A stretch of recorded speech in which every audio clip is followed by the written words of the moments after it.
aka. Bir O'zbekistonda yangilik do'stlar, hozirgi kunda aka-ukalar bir-biridan urushtirib, oqibat uzilib ketayotgan paytda oqibatda tiklaydigan gibrid fasondagi naveslarimiz bo'ladi do'stlar. Buni qildiradigan bo'lsangiz do'stlar, aka, uka, qarindosh, bola, chaqa, xomma, bucha hammani bemalol chaqirsalar bo'ladi. Nima yeydigan bo'lsa, shunday kelib turib bemalol sig'adigandan bo'ladi do'stlar. Bu shumkali navesi shunaqa xususiyatga egaki do'stlar, lubi qarindosh keladigan bo'lsa, "Vau, juda chiroyli holatda chiqibdi" deydigan, og'iz ochirib beradigan naveslarimiz hisoblanadi do'stlar.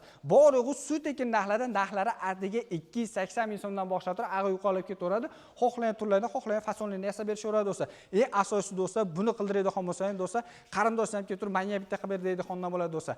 Narxlari xohlasangiz gibrid fasonimizga keladigan bo'lsa, 350 ming so'mdan vodiy bo'ladi. Dastlabki ustanovka, o'rnatib hamma yo'g'i materiali, xom ashyosi ichida bo'ladi.